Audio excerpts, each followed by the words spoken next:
We give all our panelists of sitting in the order where their headshots are, so it's nice to see that you guys are able to do that. Tope said something when she came up here. So I wanted to kick off the panel with hearing an introduction from each of you, giving you an opportunity to explain your background and then what a culture of innovation means to you. So Kara, I'm going to start with you. Sure. Thanks for having me here today. So I'm Kara Chiles. I'm the SVP of Media Product for Gannett, which is the USA Today network company and the US's largest news network. So my background is in media through many forms, but particularly these product experiences, and those are integral to having a culture of innovation. So we do a lot around trying out concepts, failing, and also succeeding, and so we'll talk about some of that. Failure is all part of the equation, as we like to say, too. Tope? Morning, everybody. Oh, can you hear me? Okay, good. Hi, I'm Tope Sadiku. I'm British, but I live in America, I live in Chicago. And I work for a small company called McDonald's, and I lead the global transformations for finance, legal, procurement. Before then, I was working for another small company called Kraft Heinz, and I led some of their transformations around agile innovation and around our digital disruption. So what does innovation mean to me? It can mean a couple of different things. It might mean how we do things that we've done before in new and novel ways, how we make some marginal tweaks to kind of see where we can improve or think differently, or how we think absolutely outside of the box and just give yourself some time for that like creative blank space. Lucas? Good morning. I'm Lucas Hendrich. I'm the CTO at Forte Group, and I've spent most of my career either working for startups and mid-market companies, and then also on the services side, providing software outsourcing services to startups and mid-market companies. I guess innovation, to me, it means solving problems in ways that create value as quickly as possible at scale, to provide value to consumers. All three of you are in positions where you are being convinced to do culture of innovation and adapt new technologies. So my first question to all of you is, as senior leaders, what is the biggest challenge when incorporating that culture of innovation, and how do you overcome it? Maybe even how you want your employees to come to you and communicate that to you. Lucas, I'm going to kick it off to you first. So I'd answer that in two ways. So one, and I'm going to make a couple of references. I think paying as close attention to our customers, meaning really our salespeople who are on the front line, I think is a great source of innovation. You get the raw, honest truth. And I think the closer you get to that truth, particularly as that gets to the C-level, the more impactful that is. And I think that gets harder as organizations grow. That's one way I think about it. I also think about innovation really from an investor perspective. And the reference I was going to make is there's a book called Zone to Win by Jeffrey Moore that I think really is a great mental model for how you organize investing in innovation and getting ROI from that. Meaning it's about kind of making the right bets at the right time without sort of sacrificing your overall operations, without being too disruptive. Kara, would you agree with that? Is it without being too disruptive?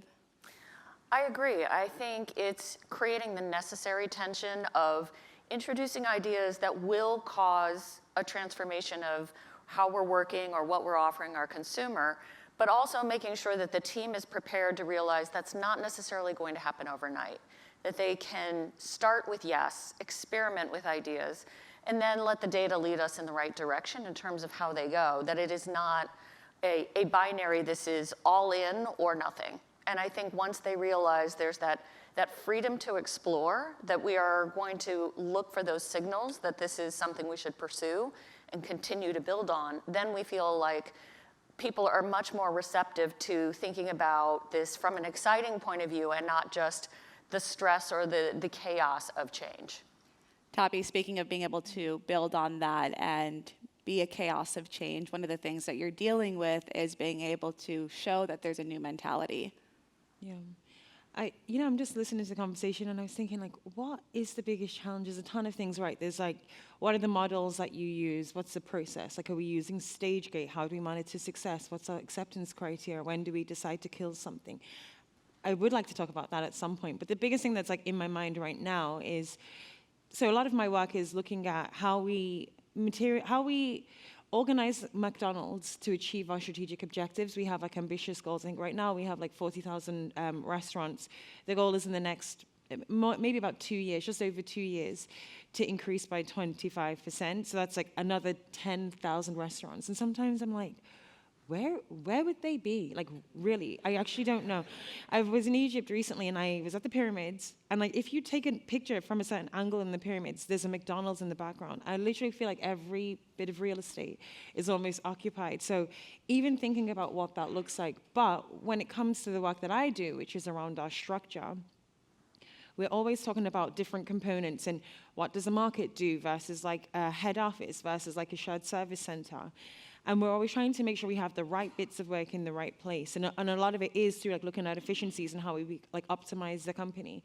And there is actually a risk that you don't give people time to like think and be creative and be like innovative. And actually, you know, some of our best ideas like in the shower. Some of my best ideas have been on a bike, riding down Lakeshore Drive. I live in Chicago. I have a little chihuahua and I have a little like a cruiser, and sometimes put the dog in the basket and I just go, and that's my best idea. And I need like time and space to be creative and inspired. And there is a risk in trying to be most optimized that you actually don't create that time for people. Sometimes that down work, that yak work, that inefficient work can be the moments where the mind just switches off and you can get into that deep work and focus and get creative. So there's a positive, but then there's like a balance, because otherwise you can't run a marathon. You can't sprint a marathon. One needs to be able to like manage their time and their day. Tope, I'm going to stay with you because you mentioned you wanted to talk about when to know to kill some of those initiatives. Do you want to dive into that a little deeper? Sure. I'm sorry, I will pass it over to my fellow panelists shortly. When I think about innovation as well, there's like different models you can use to track how an innovation is like born and how it maybe becomes commercially viable for your company. And commercially viable might be like a new hamburger, or it may be a new way to organize yourself. It may be like a new, I don't know, way to organize the supply chain, whether or not it's through design or through like the actual process. And like something like a stage gate, you have these critical paths where you say, you make a contract up front, you say, I am expecting this thing to deliver here, and if this, and this is not true, then we will kill the project. I actually really love stage gate because it says you persevere, you pivot, or you kill, PPK. And I think a lot of companies are not happy with this concept of kill. You know, we have like this sunk cost fallacy where it's like, okay, I've put so much time and effort in.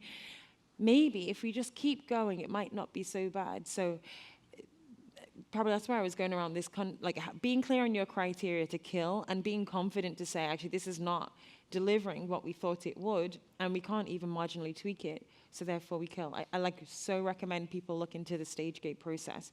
It doesn't have to be that, but I love this principle of PPK, persevere, pivot, kill. Lucas and Carrie, you're both nodding your head, so I'm going to toss this question to both of you, starting with Lucas. Do you have your guardrails on when to kill? Well, yeah, I think it's one of the challenges in working with technologies that, especially right now, is that you want to be very careful when you talk about killing things. I mean, we're at an inflection point. For us, it means really upskilling our engineers and making sure that they're going to be relevant 5-10 years from now in their careers. So that said, one way that I think is really helpful to kind of make decisions around how far do you go with a certain initiative is aligning around a key metric and letting that speak for itself. I really like doing that in a product sense. So when you use like a framework, like a product canvas, and you make sure that everyone agrees on that key metric, and being as, let's say, close to the business problem as possible, not something like driving revenue, but something like driving adoption of a specific segment, then you can do your test and have a really objective criteria to decide, well, is this getting the ROI or not? I totally agree. I think one of the things beyond that, we're looking at metrics on those staged elements, looking for product market fit. I think one of the aspects that we really try and drill in with our teams also is it's not just a key performance indicator, it is a success metric, and framing it as is the thing we've identified as the success metric performing. If it's not, we may end up pivoting, but as often as not, we're saying, this was worth the learning, but we're going to put it aside and we're going to free up the cognitive space to pursue some of our other ideas. Within our organization, we don't lack for the ideas, but the follow-through includes shutting down the ones that aren't performing so they're not taking up that mental or tech space. Kara, I want to stick with you and some of the barriers then that you're facing when it comes to innovation, because as somebody who also formerly worked in news media, there's a lot of conversation about how there seems to be a very big resistance to change, something I know that a lot of companies face. So how are you addressing that? What are those barriers? Yeah, it's really about, I think people are so used to their way of working, especially in larger organizations, the rhythm of the way that they work now. Even if they like a new idea, they can actually have a sort of behavioral resistance to embracing a change of way of working. One of the key things that has helped us with that is to clearly identify what stops. We talked about this in one of the workshops yesterday, and I think one of the key parts of that is it allows people to realize it's not just piling on additional work. It's really about saying we're going to create space to explore and pursue. And I think that also allows them to realize that this is not just pile on after pile on. There is awareness that we're going to need to continue to evolve. And then looking out for, again, it's that sort of DNA reaction of how I've always done things, and in a space constructive way, call each other out on it. When I say start with yes, that's part of it. So rather than jumping right to being a devil's advocate, starting with, let's try this idea on as if we're totally already going to pursue it fully and see where that takes us so that we're not putting up resistance too early in the process, which won't allow it to thrive. This reminds me of a conversation we were having with Ismail yesterday from Car Gurus about engineers embracing change, which, I mean, the way that LLMs have become so pervasive and will continue to be so, it's a huge challenge, and people feel threatened and feel like, you know, whatever expertise they had is going to be commoditized in a way that makes them no longer relevant. So it's a huge, huge challenge, especially in engineering organizations. I think the positive side of it is looking at it from less from a scarcity perspective, but more from a sort of infinite growth perspective. And when it comes to initiatives, I was thinking about how oftentimes, let's say we're doing an experiment where we say, okay, we want to increase performance by some factor, and that's the metric everyone agrees upon. And then you get a bunch of engineers working on this and jamming on this, and all of a sudden, the multiple of that metric is 10x, not 2x, right? So sometimes that's the benefit you get out of it, and if you can demonstrate that to an organization, you know, what we'd like to think is in our organization is that we're creating 10x engineers using these tools, not replacing engineers. So I know it's very specific to technology and engineering, but I think it's very relevant too, and that's the core of, you know, anything digital. Yeah, last night I asked the audience some of their words that they would say that they don't like about digital innovation, and layoffs came up as one of the top answers. And Tope, one of the things that you deal with is a lot of people that have tenure at your company. Yeah, I like this conversation because it's just making me think of, I wish I had a little notepad. What kind of encouraged me to move to McDonald's? I was at Kraft Heinz before. For those of you who don't know, Kraft Heinz was bought by private equity. It was bought by 3G Capital, like 2017 or 2016, and I moved then at that moment of the merger to kind of support with some of the transformations. And by the time I left, maybe I'd been there like, I don't know how many years, it's like 6 years, 7 years, and I had like tenure. People would say, God, you've been there for so long. And I'm like, 6 years? Not really that long. I like traveled a lot. So I lived in Germany at one point. I lived in the Netherlands at one point, and moved to Chicago. I started off in London. So it felt like I was in so many different companies.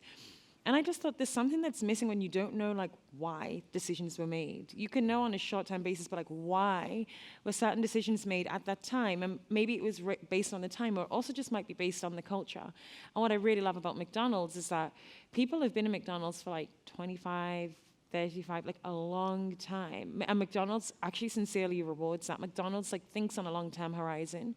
In fact, when it comes to innovations, if I compare Kraft Heinz to McDonald's, Kraft Heinz is very much like 12 months. So we do a capital investment, but we assess every 12 months, which doesn't really lend itself so much to like a long-term investment.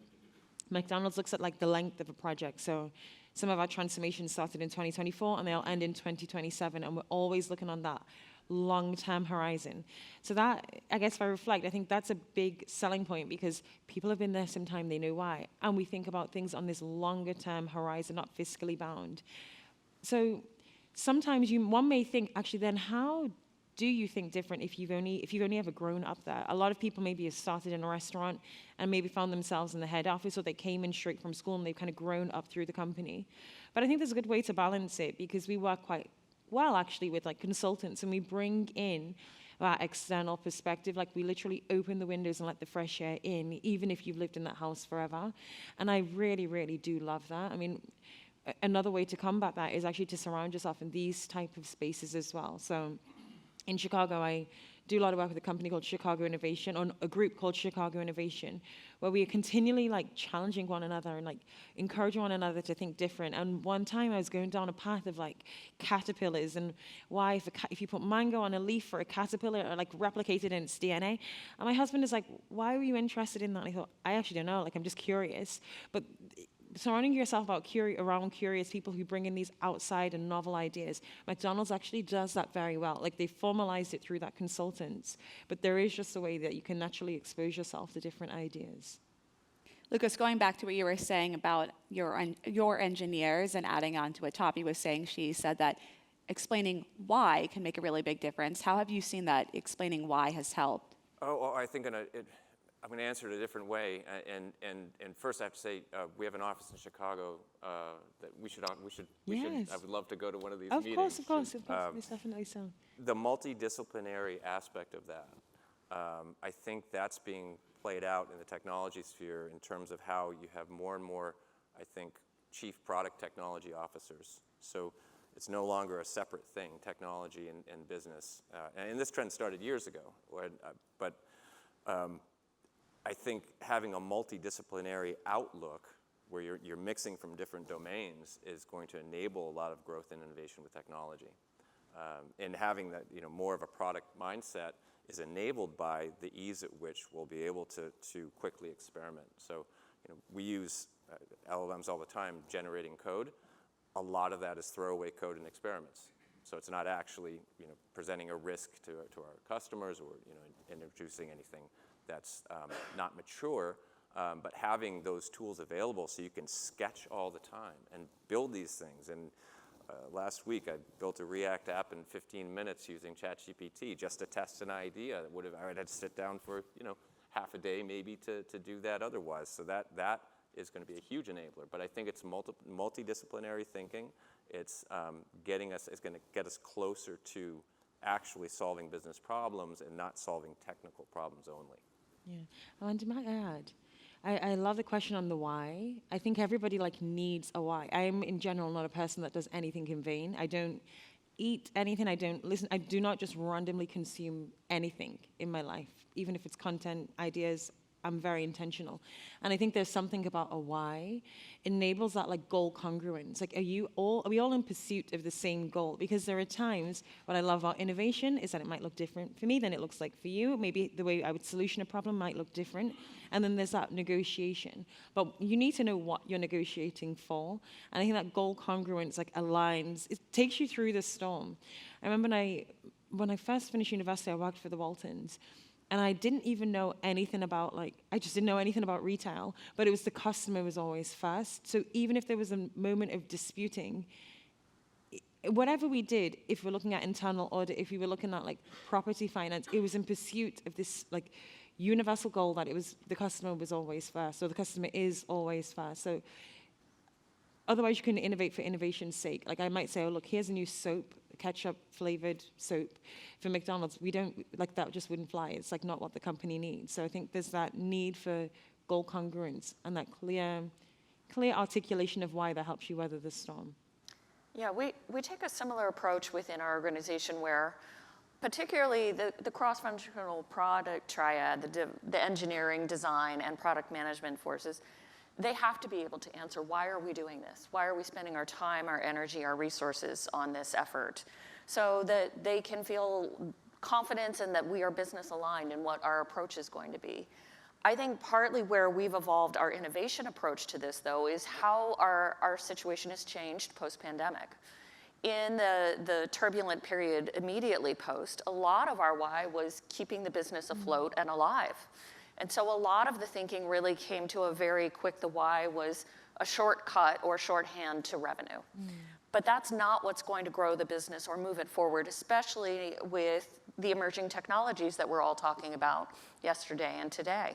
And so really getting them to think a little bit differently and expanding the notion of why is not just a number in the ROI column. It is, what is this going to do for the user's experience? How are we taking awareness and acknowledging how user behaviors are changing? And I think that sort of innovation mindset, and that's where we had talked about democratizing discovery, was really reminding our people who are building these experiences to focus a little bit more on what could this be, not just what does it need to be right now, while we also have an innovation arm that focuses on much more blue sky thinking and how do we find the middle ground between those two as we continue to evolve the experiences. Lucas, staying on this topic of democratizing discovery, why is it so important to do that and to put those guardrails in place as well with the ability of explaining why?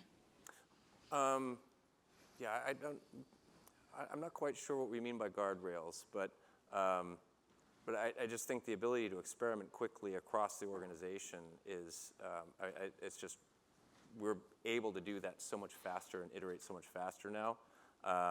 And a lot of that is due to, AI and LLMs. That's what I was also thinking about, though, and anyone who knows me, particularly my kids, they know that I repeat myself over and over when I have, some sort of phrase or model. But one of the admirable things I think about, regardless of what you think of Elon Musk, SpaceX, is that, there's alignment around one metric, and that metric is reducing the cost of metric tons to space. And if everything you do aligns to that metric, you're not thinking about building cool-looking rocket ships. You're thinking about reducing the cost of metric tons to space, ultimately to get to Mars. Then what a beautiful why. So having a metric that is very easy to quantify, that everyone in the organization can understand, and then align to, I think is extremely powerful. Yeah. Amanda, could I talk to guardrails? Yes, let me pause real quick and just let the audience know that if they have questions, now would be the time to start raising your hand or thinking of what you want to ask. Emily and Kisa are going to be watching the room with the microphones, so please get some of those questions ready. Tope, go ahead.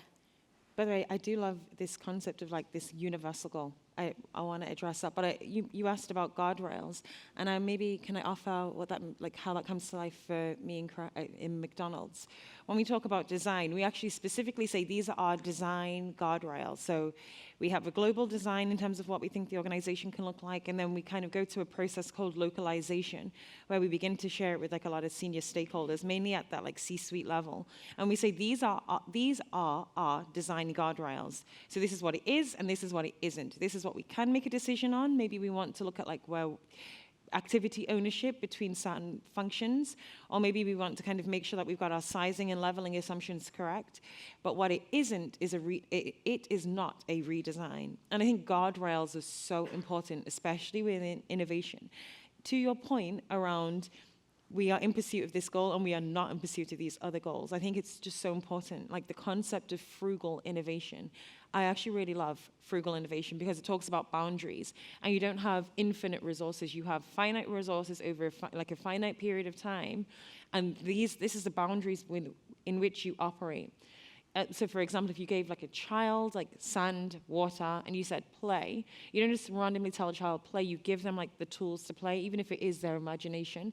And I think there's something in the boundaries. Sometimes when we think about innovation, like, just go, be free. One needs like the boundaries and the structure and the discipline. And that's what the guardrails are for me. Absolutely, that makes total sense. Having the guardrails, having the structure of it, it reminds me of something that if you ever read Charlie Munger, he talks about inversion, where you solve a problem by taking the end result, and then you list things you don't do to contribute to that result. That. Really Yeah, I think that part is having a guardrail is having a ready-made problem introduced into it. I think blue sky space can be beneficial, but when you're trying to solve for a business need, having that constraint there, I think really energizes teams around the notion of here's something that we need to figure out, how to get around it, how to eliminate it, and it really starts to focus that energy to something that then does become solvable and gives it some momentum, whereas I've seen teams spiral out a little bit when it's just go create a new idea. when there's a solution that's needed, it's amazing how different teams can come up with wildly different ideas, and they all have that glimmer of, oh, that could work, and that could work. And you start to see different approaches that really can be exciting. You know, people talk about hackathons all the time as if they're, easy. They're actually really hard to organize for that reason. Yep. Yeah. This makes me think a lot of our conversation from one of our keynotes yesterday, who mentioned to not just go around swinging and breaking things for the reasons that you guys are explaining. And Kara, another component of this is brand quality. Does an AI council help with that, and how? Yeah, so at Gannett, we implemented an AI council. We are taking definitely a conservative and I would say a smart defense approach to how we want to integrate. We are all in on learning and experimenting with AI, but we established a cross-discipline AI council that's led by the product organization, our legal team, as well as our editorial team, so that we're really thinking about all of the different permutations of what we want to do within the space. We see it as very exciting, but also very volatile potentially to our business goals and means. And having this council is a much more sort of rigorous guardrail process than what we've done with other innovation areas. So be it a reporter in a local newsroom or someone in our marketing department, if there's something they want to do with AI, they submit an intake to the AI council where we first off do a risk assessment. We try and understand what vendors are involved and other aspects to it. And all to the goal of making sure that while we see this space as so fluid with a lot of potential, we want to make sure that we treat it with great care in terms of how we do it in an organization at scale. Tope, I think you mentioned something like McDonald's has 47,000 companies. Is that correct, or locations? Like 40,000 restaurants. 40,000 restaurants. And we have like very strict guardrails. Like I think, well, I hope, I'd like to say that every McDonald's you go to, wherever you are in the world, everything will taste the same. And that is actually my experience. And that like the guardrails really do help, to your point earlier, Amanda, protect that brand identity and that consistency. And you know what you will get and you know what you will stand for. And I do think, it sounds counterintuitive, but the guardrails actually enable the most optimum quality product, brand protection and reputation protection, and also gives you space to be the most creative and inspired that you can be within that like protective bubble. I actually really like this AI council as well. We also have an AI council in McDonald's too. Lucas? Being part of a pure technology organization, that's all we do. Guardrails are both highly necessary and also extremely difficult to enforce because anything that's innovative or new, any new tool that's out there is going to get adopted without whether you like it or not. Yeah. So the big challenge for us is making sure we rein that in a way that doesn't put us at risk or our customers at risk, and at the same time doesn't stifle productivity. Yeah. And I think it's right now it's begging a lot of real philosophical questions too. So if 90% of what I produce is, as a knowledge worker, is basically text, is it wrong that I'm using LLMs for that? And that I would argue, well, if that allows me to amplify that, 10% as pure cognitive lift, then that's great. But it's going to create an awful lot of disruption, I think, particularly with what we do. It just changes every day. So it just makes that having those guardrails, it's very delicate because you have to take advantage of these productivity gains. You absolutely have to. But at the same time, particularly if you're creating something for your customer, you have to make sure that you're doing that in a way that doesn't put their compliance at risk or their security at risk. Something that we spend an awful lot of time on. Yeah, I guess the guardrails look different for different people, right? Because with technology, when we launch in like a McDonald's or in a Kraft Heinz, and we launch it for an employee, we would say, "You can't break it, don't worry." But I actually think probably in your space you can break it. So maybe the guardrails, they just look different. They're very situational based, right? Absolutely, absolutely. We found, in fact, part of that is when we do implement something, a lot of our efforts right now are focused on internal optimization. So a lot of our consumers of some of our AI experimentation right now are our newsrooms. This goes to really doing that product marketing internally, and it really does help socialize the why around this. And when we do training, when we do town halls, when we introduce people to this is what AI looks like in this situation for this use, we're seeing a lot of good adoption and excitement once they understand how it will help change their roles. And that's also partly how we get them over some of that change resistance, is when they start to see, this isn't taking away my job, it is actually enhancing my job in these specific ways. So it is, I think, helpful for us to have that sort of illustration of where the constraint is actually intended to benefit not just you as the individual, but you as an organization or a team of people. Yeah, and it's, there's really sort of conflicting mindsets in this. There's kind of what economists call the Malthusian mindset, which is, oh, they're going to take all the jobs. Jobs will go away. It'll just be machines, and the horrible dystopian future. And then there's the growth model, the growth mindset. Actually, that's not true. Jobs will just change. And one thing that we try to encourage, particularly in spaces where we're not committing code to production, but we're experimenting, is that get exposed to as much as possible. These things are changing every day. Try them out. I learn a lot from my kids. I'm sure others would say the same in a similar regard. Yeah. May I just add one thing, and then I know we should offer questions from the audience as well. Lucas, to your point, you mentioned Jeffrey Moore, and you also mentioned like the fear and then the hope of like innovation. There is another Jeffrey Moore book that I think everybody's probably heard of it, but it's very interesting. There's a model in there. It's Crossing the Chasm, and he talks about the innovation adoption curve, and he says you have like you have your early adopters, and then you have your enthusiasts, and you have your early majority, then you have your late majority, and then you have your laggards at the end, and it's literally like a bell curve. And one can kind of go on that journey from being enthusiastic to kind of being excited to try something new, to following the crowd. And actually, in certain instances, you can be like a laggard or more traditional. So when you describe like the fear, or I guess fear is in the laggard section, and then the hope and enthusiasm, and maybe it depends on like where you are on that innovation adoption curve. And then you do have this chasm, which talks to your point around like how you get people over that hump, like over that, like the desire, like how you get people to follow the tide.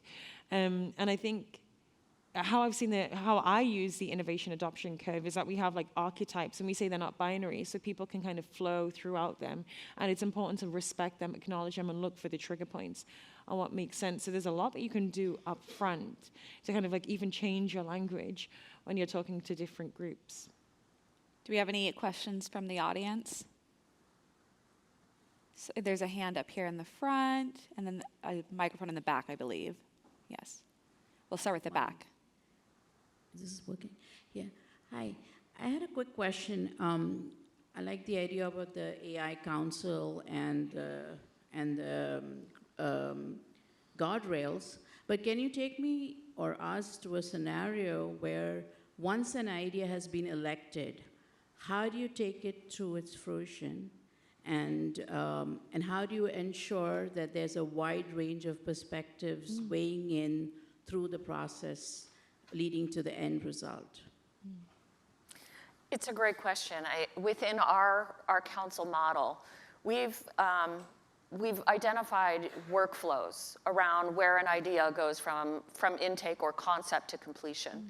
And there are cross-functional teams aligned throughout the way. There may be, when an idea comes in and we all agree it's worth pursuing, that team that may be responsible for the initial build or inception of that experience is going to be building that out, but that is not fly, be free, let us know when you get there.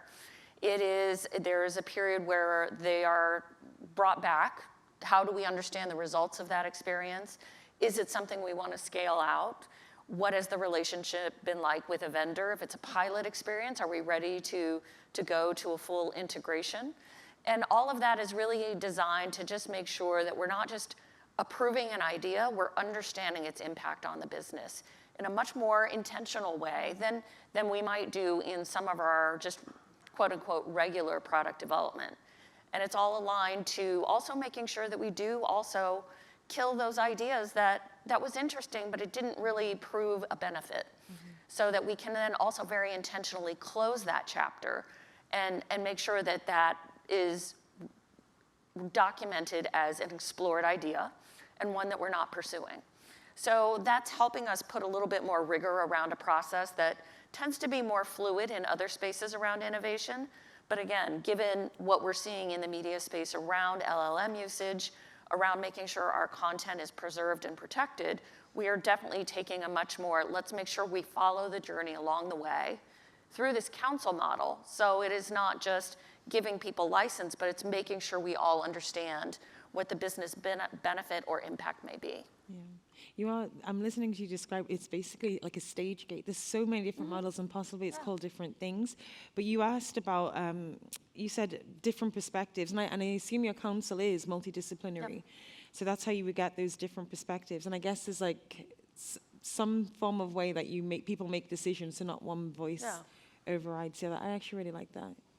Yeah, it's an alignment of cross-functional teams that is a little bit different than usual in the sense that legal is always involved, but putting legal at the core of this is not intended to make it particularly, stop ideas, but it is to acknowledge there is so much fluidity in this space right now. So we need to make sure that contracts with a vendor represent the fact that we need to make sure our content is not being repurposed when we're working with another entity. That's one aspect. There is also just the risk assessment of when we create things that then go out into the wild, let's make sure that we understand where they live, where they may get repurposed. Knowing that trust and accurate, credible content is core to our brand, that's another reason why we take such scrutiny and care over this experimentation space. It's really remarkable, too, how content and code are really going through the same kind of journey right now. Yeah. Question in the front. Good morning. This is fascinating to me. My name is Brennan Dicker. I run a media institute in Atlanta, Georgia, with about 1,000 students. And I think I need a therapist now in terms of just dealing with this because of the predictive nature of what I have to do within game development and game design programs for my students, that we have to look 3 years out and see where things are going. The fluidity and disruption that you're talking about is overwhelming to me in terms of what I've seen over the past year and a half with generative AI, and trying to build programs and learning modules for students to predict where their careers will be is almost impossible, to be quite honest.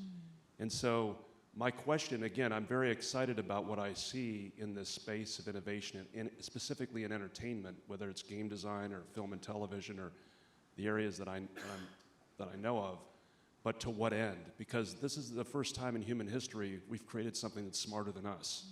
And what I'm seeing, even in the past year, every 3 months I see something so much more powerful than before. And to put that in pipelines of production, and you could, I guess, go outside the world of entertainment, but I'm only giving it my experience. It is difficult for me to predict what those jobs are in 3 years. And so I agree that there will be jobs created after this, but the disruption we're gonna see in the next 2 to 5 years, I would predict would be significant in many respects. And the workforce that potentially could be out of a job, there may be a longer period of time that we'll see the back end of that I hope my kids and the kids that I have at the Institute will be able to be part of that movement. But it really is, in no other time that I can imagine, something that is running at the speed it's running. I guess one of the speakers said it's like electricity. Am I incorrect in feeling this way? I mean, I guess again, we're all trying to predict this, but to say a game developer developing code right now in 3 years is going to have the impact that they need to get a job, I don't know if I can predict that because of the code that AI can do in Python and C++ or whatever coding we're talking about at this point. And all we're talking about is right now. If you take a prediction in 6 months to a year, where does AI, what else can it do in terms of jobs? And then give me some hope here. I have hope. I'll go quickly, Yeah. but just from an engineering perspective, absolutely agree. And having 3 kids, one starting college next year, this is top of mind for me as well.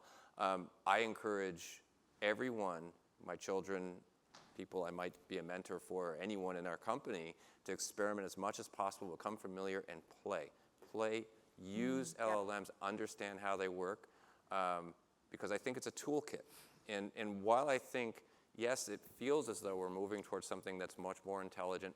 Well, it's much more efficient in arriving at certain conclusions and shortening certain paths. I don't think that replaces human agency. And as long as humans exist, humans will produce things for humans.